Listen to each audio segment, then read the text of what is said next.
भाजपा प्रदेश अध्यक्ष महेंद्र भट्ट बने राज्यसभा सदस्य। उपराष्ट्रपति ने दिलाई पद और गोपनीयता की शपथ। अनिल बलूनी के कार्यकाल पूरा होने के बाद राज्यसभा की सीट हुई थी खाली।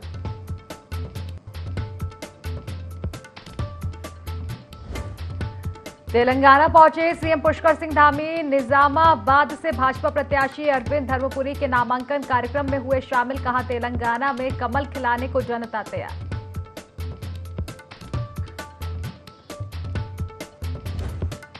प्रधानमंत्री नरेंद्र मोदी के पक्ष में आया संत समाज। देश भर में प्रचार करेगा अखिल भारतीय अखाड़ा परिषद। कहा, हिंदू राष्ट्र बनाने की दिशा में देश करेगा मार्गदर्शन।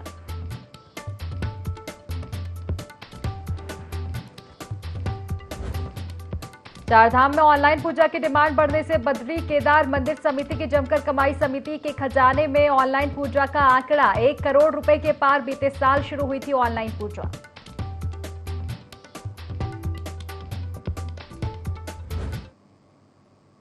नमस्कार, देवभूमि लाइव देख रहे हैं आप और मैं हूं आपके साथ खुशी व्यास। वाले रुक कर लेते हैं खास खबर की ओर, जहां उत्तराखंड में लोकसभा चुनाव के मतदान संपन्न होने के बाद सीएम पुष्कर सिंह धामी अन्य राज्यों में चुनावी प्रचार कमान संभालते हुए नजर आ रहे हैं। सीएम धामी बीजेपी स्टार प्रचारक के तौर पर अन्य राज्यों में भी धाकड़ प्रचार कर रहे हैं। ऐसे में सीएम तेलंगाना के निजामाबाद से भाजपा प्रत्याशी अरविंद धर्मपुरी के नामांकन कार्यक्रम में शामिल हुए। इस दौरान सीएम ने चुनावी जनसभा को संबोधित किया और विपक्ष पर निशाना साधते हुए बीजेपी के लिए वोट मांगे। सीएम धामी ने कहा कि तेलंगाना में कमल खिलाने को जनता तैयार है। भारी संख्या में दूर दूर से युवा शक्ति भी उत्तराखंड के युवा मुख्यमंत्री धामी को सुनने पहुंचे।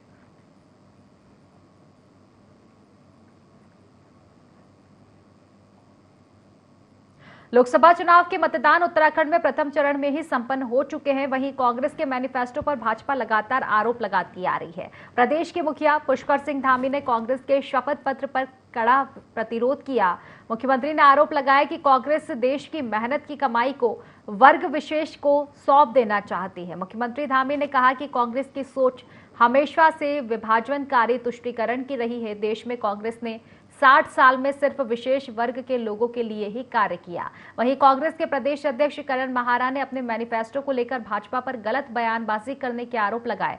उन्होंने कहा कि करण महारा ने कहा कि मुख्यमंत्री जमीन के कब्जे को लैंड जिहाद कहते हैं और 6x4 के मजार को हटाने की बात करते हैं।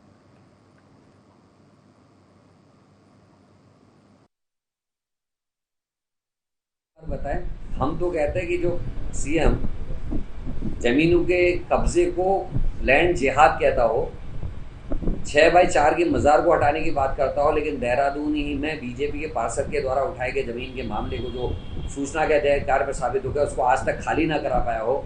देहरादून के थाने के निकट की जमीन को किसी को कब्जा दिलाने की कार्रवाई स्पष्ट हो जाने के बाद भी उसको खाली ना करा पाया हो। जिसका अपना कार्यालय विवादित भूमि में भूमि खरीदी गई हो, वो व्यक्ति इस तरीके की बातें करता है, लैंड जिहाद, लव जिहाद। वो बताए वो कौन सी भाषा का इस्तेमाल करता है। हमारे घोषणा पत्र में जो इस तरीके की आपत्तिजनक चीज है उनको बिंदुवार बताएं, हम उसका स्पष्टीकरण देंगे। चारधाम यात्रा को लेकर उत्तराखंड परिवहन अपनी तैयारियों में लगा हुआ है। देहरादून में परिवहन सचिव अरविंद सिंह हांकी की अध्यक्षता में बैठक हुई। बैठक में ग्रीन कार्ड बनाना और ट्रिप कार्ड जारी करने को लेकर चर्चा हुई। साथ ही सोनप्रयाग से ग्वारी कुंड के बीच शटल सेवा चलती है, जिसमें हो रही समस्याओं के निदान को लेकर भी बैठक में चर्चा हुई।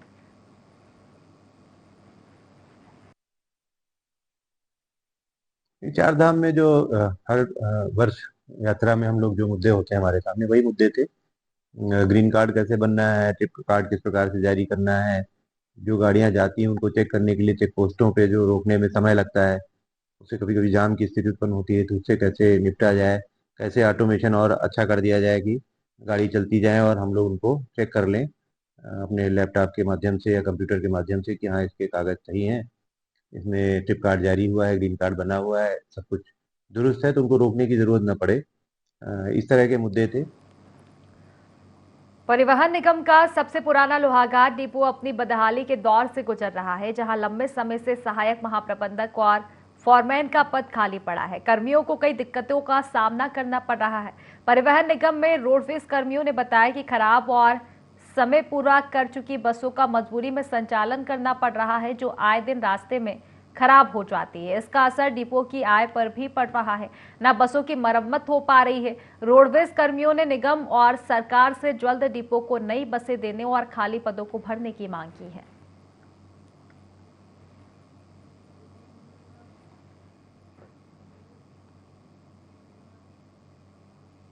कांग्रेस के पूर्व प्रदेश अध्यक्ष और पौड़ी गढ़वाल से प्रत्याशी गणेश गोदियाल ने प्रदेश कांग्रेस मुख्यालय में प्रेस वार्ता करते हुए कहा कि कांग्रेस अपने कार्यकर्ताओं की बदौलत 5 लोकसभा सीटों पर पूरी ताकत के साथ चुनाव लड़ी है और वह अपनी जीत के प्रति आश्वस्त है।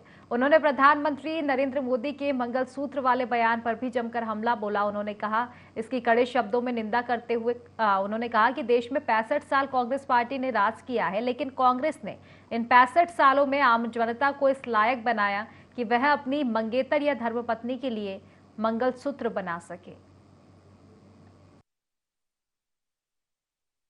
कि कांग्रेस का जो 60-70 वर्षों से भारत की संपत्ति को लूटने का एजेंडा रहा और उसको लूट कर इन्होंने अपने घर भरे, देश का विभाजन भी किया। अब फिर कांग्रेस उसी प्रक्रिया पर चल रही है। उन्होंने कहा है कि हम देश में संपत्ति का सर्वे कराएंगे, एक्सरे कराएंगे, समाज में, हमारे देश में, हम यहाँ तक कि जो स्त्री धन है जिसको कानून से भी सुरक्षा है, उसका भी इन्होंने कहा सर्वे कराएंगे। उनके पास कितना धन है और ये तय करेंगे कि कितना रखा जा सकता है। पहले भी जो इनकी 2006 में मनमोहन सिंह जी ने जिस समय कहा कि देश के संसाधनों पर मुसलमानों का अधिकार है, उसी समय रंगनाथन मिश्र की रिपोर्ट भी आ रही थी जिसमें उन्होंने इन्हीं की मंशा के अनुसार रिपोर्ट दी। उत्तराखंड में 10 मई से शुरू हो रही चारधाम यात्रा को लेकर शासन प्रशासन की तैयारियां लगातार जारी है। साथ ही बद्री केदार समिति भी चारधाम यात्रा को लेकर अपनी तैयारियों को अंतिम रूप दे रही है। यात्रा के दौरान केदारनाथ और बद्रीनाथ धाम में आम श्रद्धालुओं के साथ ही प्रोटोकॉल के अनुसार वीआईपी भी दर्शन के लिए पहुंचते हैं। चारधाम यात्रा के दौरान बद्रीनाथ और केदारनाथ धाम में दर्शन करने के लिए वीआईपी श्रद्धालुओं से 300 रुपए प्रति व्यक्ति के हिसाब से शुल्क लिया जाएगा। लेकिन इस बार बद्रीनाथ केदारनाथ मंदिर समिति शुल्क में कोई भी बढ़ोतरी नहीं करेगी। पिछले साल दोनों धाम में शुरू की गई शुल्क व्यवस्था से बीकेटीसी को 1.55 करोड़ रुपए की आय प्राप्त हुई थी।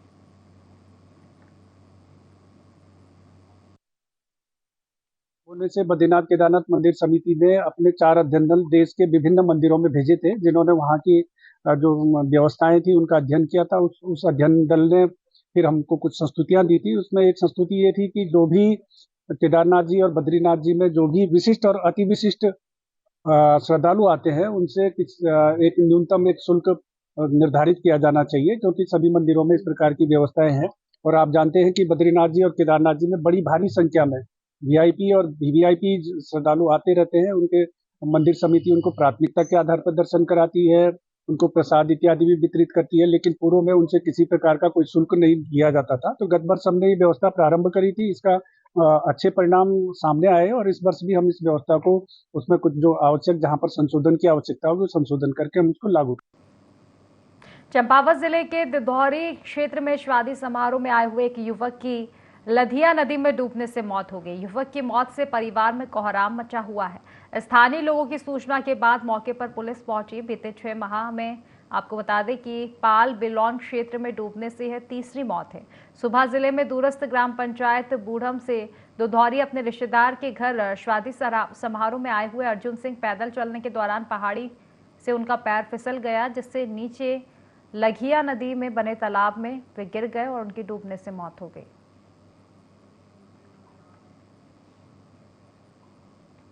देहरादून में देर रात पलटन बाजार में कपड़ों की दुकान में भीषण आग लग गई। आग की लपटें इतनी तेज थी कि देखते ही देखते दुकान में रखा हुआ लाखों का सामान जलकर राख हो गया।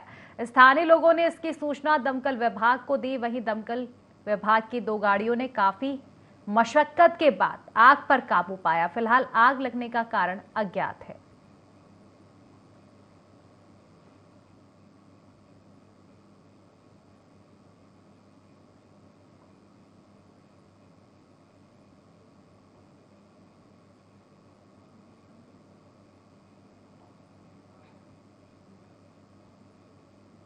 कांग्रेस के वरिष्ठ नेता और पौड़ी गढ़पाल से प्रत्याशी गणेश गोदियाल ने भाजपा पर कई गंभीर आरोप लगाए। इस दौरान उन्होंने कहा कि महिलाओं के सोने पर भाजपा की नजर है, जिस पर पलटवार करते हुए भाजपा प्रदेश महामंत्री आदित्य कोठारी ने कहा कि कांग्रेस बौखलाई हुई है जो इस तरह की बयानबाजी कर रही है। प्रधानमंत्री नरेंद्र मोदी ने जिस तरह से कांग्रेस के घोषणा पत्र पर सवाल उठाए हैं, वो देश के लोकतंत्र के लिए कांग्रेस की मंशा काफी खराब है। कांग्रेस की घोषणा पत्र में जो बातें सामने आई है वह देश को कमजोर करने के लिए आई है। उन्होंने कहा कि कांग्रेस ने केवल अल्पसंख्यकों के तुष्टीकरण के लिए काम किया है।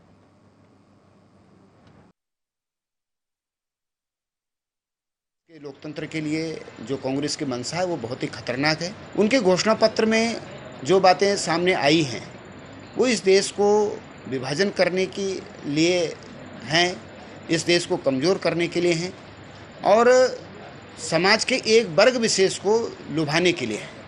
और जैसा कांग्रेस का नेचर रहा है, कांग्रेस की प्रवृत्ति रही है कि उन्होंने अल्पसंख्यकों के तुष्टीकरण के लिए काम किया है। भारतीय जनता पार्टी ने जो भी काम किया सबको एक समान व्यवहार करते हुए काम किया है। तो कांग्रेस ने अपना जो हिडन एजेंडा इस अपने 2024 के लोकसभा चुनाव के लिए जो घोषणा पत्र उनका जारी हुआ है, इसमें उनका हिडन एजेंडा जग जाहिर हुआ है और प्रधानमंत्री जी ने इसको निश्चित रूप से सही समय पर देश की जनता को आगाह करने का काम किया। इसलिए हम प्रधानमंत्री जी का धन्यवाद ज्ञापित करते हैं। राज्यसभा सांसद और भाजपा के राष्ट्रीय सह कोषाध्यक्ष नरेश बंसल ने कांग्रेस के मैनिफेस्टो को पार्टी पर तीखा हमला बोला। कांग्रेस के घोषणा पत्र को हिडन एजेंडा बताते हुए कहा कि प्रधानमंत्री नरेंद्र मोदी ने कांग्रेस के हिडन एजेंडे को उजागर किया है, तब से कांग्रेस के भीतर खलबली मची हुई है। नरेश बंसल ने पीएम मोदी की बात दोहराते हुए कहा कि कांग्रेस की सोच हमेशा विभाजन करती रही है और एक वर्ग विशेष को लाभ देने के लिए काम करती है। गरीबों का हक छीनकर एक विशेष वर्ग को फायदा पहुंचाना चाहती है।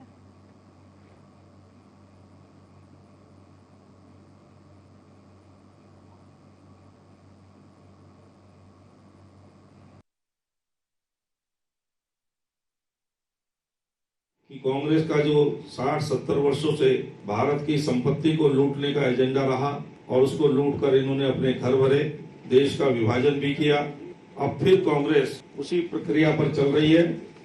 उन्होंने कहा है कि हम देश में संपत्ति का सर्वे कराएंगे, एक्सरे कराएंगे, समाज में, हमारे देश में, हम यहाँ तक कि जो स्त्री धन है जिसको कानून से भी सुरक्षा है उसका भी इन्होंने कहा सर्वे कराएंगे। उनके पास कितना धन है और ये तय करेंगे कि कितना रखा जा सकता है। पहले भी जो इनकी 2006 में मनमोहन सिंह जी ने जिस समय कहा कि देश के संसाधनों पर मुसलमानों का अधिकार है, उसी समय रंगनाथन मिश्र की रिपोर्ट भी आ रही थी जिसमें उन्होंने इन्हीं की मंशा के अनुसार रिपोर्ट दी। चलिए खबरों में आगे बढ़ेंगे, जहां मतदान के बाद ईवीएम को महाराणा प्रताप स्पोर्ट्स कॉलेज रायपुर में बनाए गए स्ट्रांग रूम में रखा गया, जिसके चलते जिलाधिकारी सोनिका ने स्ट्रांग रूम का रूटीन निरीक्षण किया और सुरक्षा व्यवस्था का जायजा लिया। आपको बता दें कि महाराणा प्रताप स्पोर्ट्स कॉलेज में बनाए गए स्ट्रांग रूम की लगातार कंट्रोल रूम से मॉनिटरिंग भी की जा रही है। वहीं स्ट्रांग रूम की 3 चक्रीय सुरक्षा व्यवस्था भी की गई है।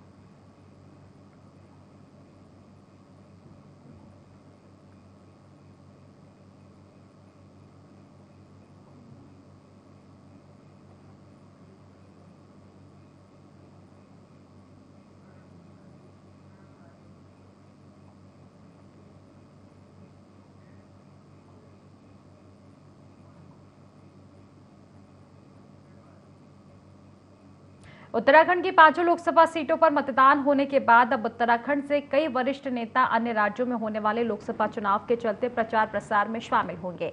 जानकारी देते हुए भाजपा प्रदेश मीडिया प्रभारी मनवीर चौहान ने कहा कि उत्तराखंड राज्य में चुनाव के बाद अब अन्य राज्यों में जो चुनाव होने हैं उसके लिए उत्तराखंड भाजपा की ओर से चुनाव प्रचार की दृष्टि से टीम को भेजा जा रहा है। आपको बता दें कि हिमाचल में 4 सीट लोकसभा की है, जिसमें प्रत्येक विधानसभा सीट पर उत्तराखंड से वरिष्ठ नेता चुनाव प्रचार के लिए जाएंगे।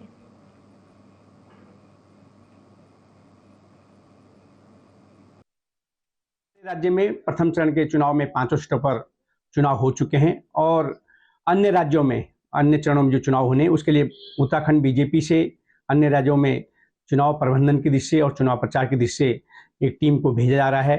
इसमें हिमाचल में जो 4 सीटें लोकसभा की हैं, उसमें प्रत्येक विधानसभा सीट पर हमारे उत्तराखंड से कोई वरिष्ठ नेता वहाँ पर चुनाव प्रबंधन दृष्टि से और चुनाव प्रचार की दृष्टि से भेजे जा रहे हैं। लगभग 100 लोग हिमाचल और अन्य राज्यों में भी चुनाव प्रचार के लिए हमारे राज्य से आने वाले हैं। उत्तराखंड देवताओं और ऋषियों की तपस्थली मानी जाती है। ऐसा ही एक स्थान है उत्तरकाशी में स्थित कंडार देवता का मंदिर, जहां भक्तों की भारी भीड़ लगी है। आपको बता दें कि वरुणावत पर्वत पर बसे संग्राली गांव में पौराणिक भंटवाली मेले का समापन हो गया है। पारंपरिक लोकगीत और लोक नृत्यों की इस दौरान धूम रही। ग्रामीणों ने देव टोली के साथ नृत्य कर क्षेत्र की खुशहाली और सुख समृद्धि की कामना की। माना जाता है कि यहाँ दर्शन करने से भक्तों के सभी रुके हुए काम पूरे हो जाते हैं।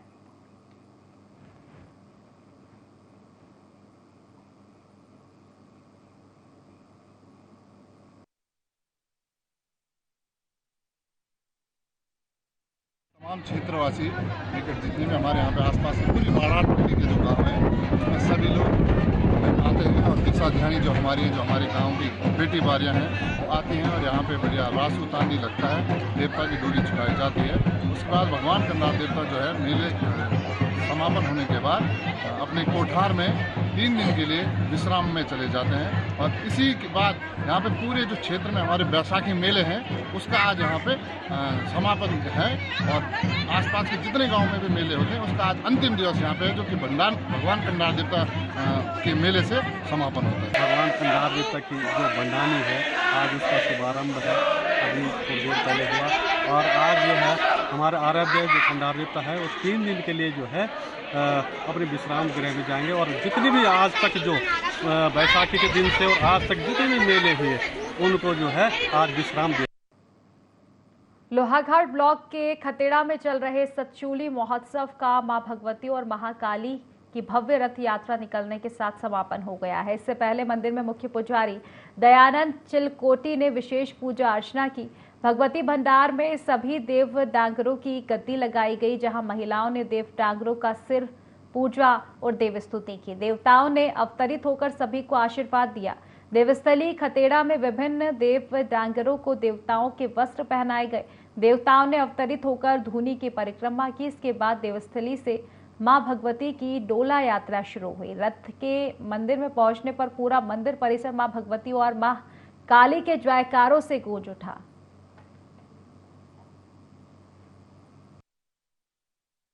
दिव्य रथ और भव्य विहंगम रथ यात्रा के साथ हमारा 4 दिवसीय सतचूली महोत्सव का आज समापन हुआ। अपराह्न 3 बजे देवस्थली खतेड़ा से रथ यात्रा आरंभ हुई, जो 3 किलोमीटर की दुर्गम चढ़ाई को पार करते हुए अभी मंदिर परिसर में पहुंची है। बहुत ही भव्य दिव्य विहंगम रथ यात्रा का दृश्य यहाँ पर देखने को मिला। हजारों की संख्या में यहाँ पर दर्शनार्थी आए हुए हैं। सभी रूपों में यहाँ पर आशीर्वाद प्रदान किया। आज माँ भगवती और माँ महाकाली ने चमर जलाते हुए माँ भगवती और माँ महाकाली यहाँ पर रथ में विराजमान थी। पुनः हम धन्यवाद देते हैं। 19 अप्रैल को लोकसभा चुनाव के प्रथम चरण के साथ ही उत्तराखंड में सभी सीटों पर संपन्न हो चुके हैं मतदान। ऐसे में सभी राजनीतिक पार्टियां अपनी अपनी जीत के दावे कर रही है। इस बार मतदान प्रतिशत काफी कम रहा है। इसको लेकर राज्यसभा सांसद नरेश बंसल ने कहा कि हमारा लक्ष्य था कि हम 10% अधिक मतदान बढ़ाएं, लेकिन विपक्ष की सक्रियता न होने की वजह से मत प्रतिशत घटा है।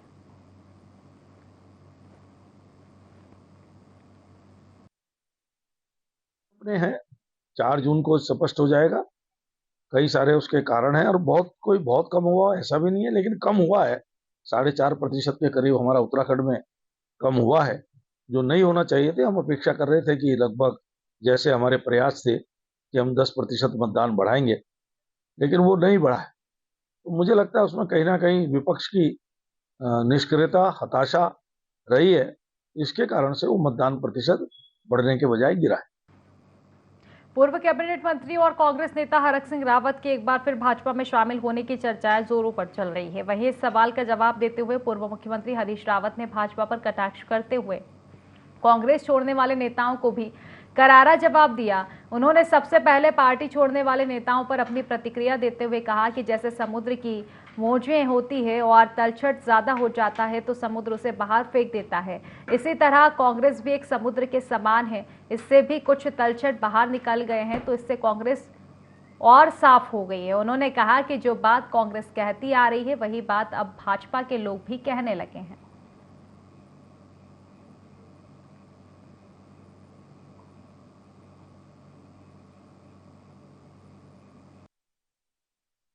कि जो बात आज से 4 महीने 5 महीने पहले हम कह रहे थे, अब जो है वो बात भाजपाई भी कहने लग गए हैं। और एक विधायक जो महंत भी हैं उन्होंने कहा है गंगा होगी मैली, पापियों का पाप धोते धोते कर। तो ये आम भाजपाई की व्यथा है। आज के दिन जो आम भाजपाई है वो आम भाजपाई ये दूसरे तीसरे चरण के जो मतदान है उनमें जो है स्वयं इन पापियों से भरी हुई भाजपा को दंडित करेगा, कहेगा जब तक सुधरती नहीं, गंगा साफ नहीं होती है तब तक जो है हम तटस्थ हैं। चारधाम यात्रा 2024 की तैयारियां युद्ध स्तर पर शुरू हो चुकी है। आगामी 10 मई को कपाट खुलने के साथ ही चारधाम यात्रा का विधिवत आगाज हो जाएगा। बद्री केदार समिति के अध्यक्ष अजेंद्र अजय का कहना है कि चारधाम यात्रा को लेकर सरकार और बद्री केदार समिति की ओर से तैयारियां जारी है। इसके साथ यात्रियों को यात्रा मार्गों में किसी भी प्रकार की दिक्कत न आए, इसका विशेष ध्यान रखा जा रहा है और संबंधित विभागों को दिशा निर्देश भी दिए हैं कि चारधाम यात्रा की व्यवस्थाओं को दुरुस्त किया जाए। साथ ही बद्री केदार समिति की ओर से यात्रियों के ठहरने और रहने की विशेष व्यवस्थाएं भी की गई है। उन्होंने कहा कि पिछली बार की अपेक्षा इस बार अधिक श्रद्धालुओं ने चारधाम यात्रा को लेकर अपना रजिस्ट्रेशन कराया है।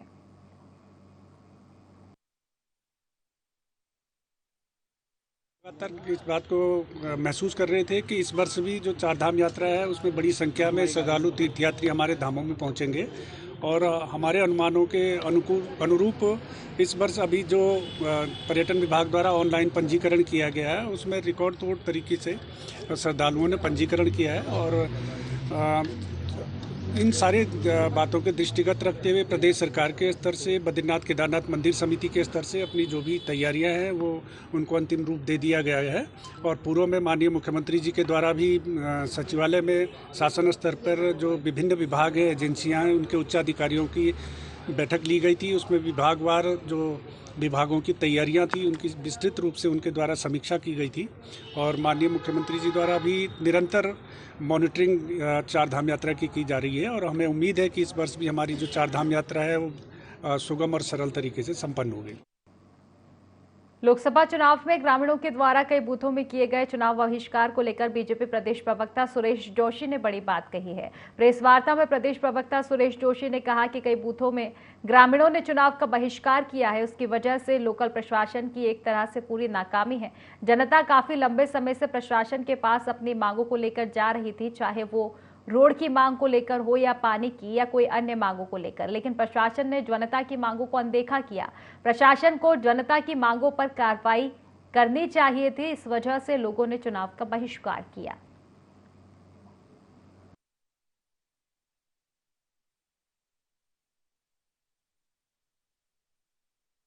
ये दो प्रश्न आपके अलग अलग हो गए। पहला प्रश्न जो चुनाव के बहिष्कार का है, चुनाव के बहिष्कार का मुझे लगता है कि लोकल प्रशासन की एक तरफ से पूरी नाकामी, क्योंकि जो लोग सड़क की मांग को लेकर के काफी लंबे समय से प्रशासन से बार बार मिल रहे थे, लेकिन जिस तरह से प्रशासन ने इस विषय को इग्नोर किया, मुझे लगता है कि प्रशासन की लापरवाही पर, चाहे वो पीडब्ल्यूडी विभाग हो चाहे जिला प्रशासन हो, सरकार को आवश्यक कार्रवाई करनी चाहिए।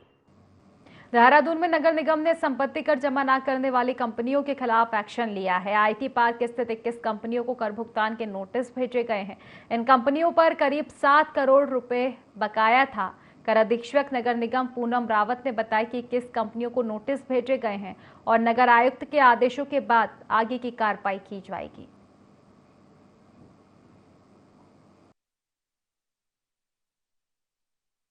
देखिए, हमारे यहाँ से पिछली बार भी उनको डिमांड नोटिस गया था 21 कंपनियों को, सिडको की जो भी कंपनियाँ हैं, लेकिन उनका कहना था कि वो लोग सिडको को मेंटेनेंस चार्ज देते हैं, नगर निगम को टैक्स नहीं दे पा रहे हैं वो लोग। उसमें हम लोग ने पिछली बार भी उनको डिमांड नोटिस भेजे थे, इस बार भी हम लोग उनको बिल भेज चुके हैं। करीब 8 से 9 करोड़ रुपए उनके ऊपर बकाया चल रहा है अभी तक। जैसे भी इस बार हमारे द्वारा उनको बिल भेजे गए हैं, जैसे भी अग्रिम कार्रवाई की जाएगी, नगर आयुक्त महोदय द्वारा जो भी आदेश हमें दिए जाएंगे उस तरह की हमें कार्रवाई की जाएगी। तो देवभूमि लाइव में फिलहाल इतना ही। आप बने रहिए IND 24 के साथ। नमस्कार।